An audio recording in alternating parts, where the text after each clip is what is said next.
Hi, welcome to this video today, which is on the subject of why Forex day traders lose money, and the overwhelming majority do. Now, in terms of day trading, what I want to do is give some lessons from some of the greatest day traders in history.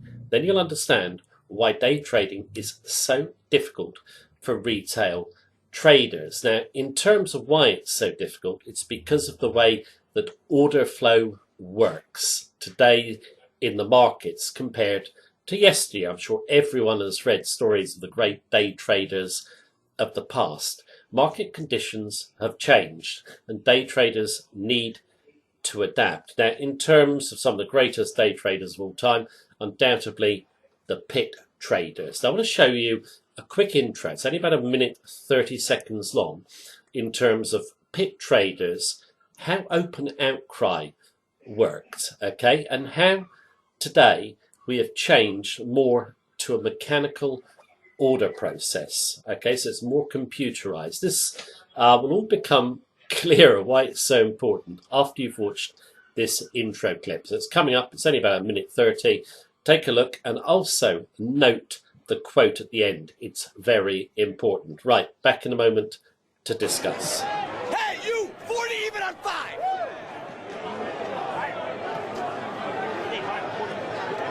Where the fuck is this guy looking?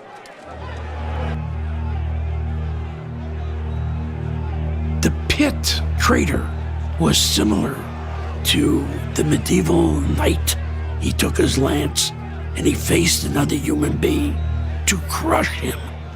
When you're in there trading the market and you really have a feel for it, you could make a couple $1,000s a day. There are guys in there that consistently make $5,000 a day. And because of that feel, they can pick at it every day and make a very, very nice living. And if you do the math, $5,000 a day is $1 million a year.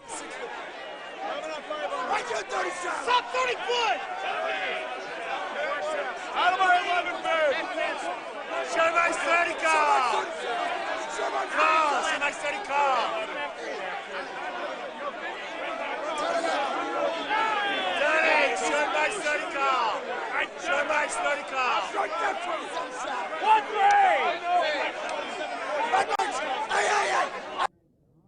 You know, it's funny because I look back in the 80s and 90s, traders were the kings. The back office fellas and the computer boys, we would laugh at them, and they got their revenge.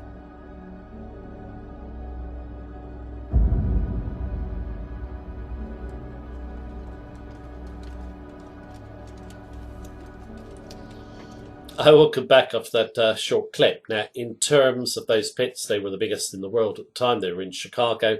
Spent a lot of time there in the 1990s and met a huge amount of successful pit traders, many of them doing more than $1 million a year, making consistent profits. Now, in terms of the pit traders, they were competing against other humans. Prices in those days were made by open outcry. That is no longer the case today. We have a computerized FX market. And if you note the quote at the end, an ex-store broker saying the machines will get us, okay?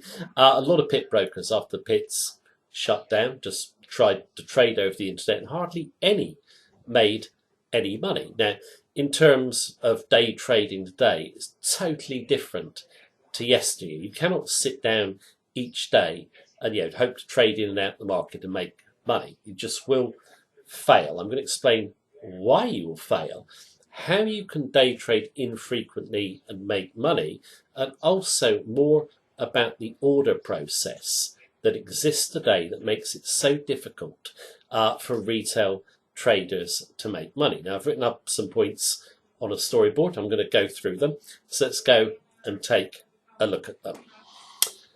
Right, written up some points. Let's take a look at them. In the days when humans made price, open outcry, saw it in the pits, human to human. You had it in between bank dealing rooms, level playing field. Okay, the successful traders will use their experience, their knowledge, their gut feel for the markets, their courage to come out ahead. So level playing field. Okay, now in terms of the level playing field, that's changed. Yeah, Forex markets have become automated. You've had the rise of the HFT programs, high frequency trading programs. If you're a day trader, you have to compete against them. The problem for humans is they lack the speed to compete. When I say lack speed, seriously lack speed. HFTs can do hundreds of orders in and out in the blink of an eye. Okay, so they are incredibly fast. Okay, so you cannot get an advantage over them. They can even read news and data and then do orders. Just incredibly quick. Okay, now high frequency trading programs operate in the market in a big way. They're there to react to news events. They're there also to catch retail traders' stops by pushing price to clusters. They know how retail day traders trade, and they can push price around in the short term. They'll very often, on a news event, maybe push the price higher to suck retail traders in and whack the price back down. Okay, you have no chance against high frequency trading programs. Now, in terms of noise in the markets, noise levels have gone up. Okay, trends are not so smooth. If you were to sit down as a day trader and try and make money each day, yeah, just by trading in and out the market. So a lot of people promote this on YouTube. You'll just lose. Okay, I know there are a lot of people promoting day trading. It's a huge industry selling day trading courses, systems, strategies, etc. It appeals to human nature to be able to sit down, look at some pretty patterns and try and make money from them. Doesn't work. You're up against real professionals who have high frequency trading programs, and they're not cheap actually. I saw someone saying they were selling a HFT online for a few $1,000s. They cost millions, tens of millions to develop, millions to run on an annual basis. Okay, so in terms of day trading like it happened in yesteryear, no, you can't do it anymore. You can day trade successfully, but you don't want to be competing with the algorithms. Okay, so how can you day trade successfully? I think the best way is to be infrequent and focus on high impact news events. We do plenty of videos on doing this where you're looking for a reaction to the news, normally against the majority. Okay, high impact news for us would be certainly central bank meetings, inflation data, non-farm payroll. That's not one of my favourites. Central bank meetings probably are. We like sort of big impact news like Brexit negotiations, elections, and you could do well on those infrequent events. Okay, basically, if you're doing trading on high impact news, you don't want to react. You see a lot of traders want to sit at their computer then react to what a central bank does. No, put the order in advance already, have your view. There's no point in reacting. The HFTs are going to basically be in first, so you probably won't get a good risk to reward trade. Okay, not every high impact news event is going to have a big reaction, but you get a good few that will give you really good risk to reward. You also trade what I call volatility skews, where price just moves too far too fast. Okay, deviates too much from a mean price, so you can trade standard deviation to a mean. If you want to know more about that, I'm going to be sending out information on volatility skews on our mailing list, so just simply join it. So day trading of old has gone. My own view would be to basically day trade infrequently, and you want to trade more frequently than perhaps just the high impact news event. So I think the best way for retail traders to trade is probably to do swing trading and day trading together. Swing trading is looking for moves that maybe last a few days to a week. Then you use some high impact news events in your strategy as well.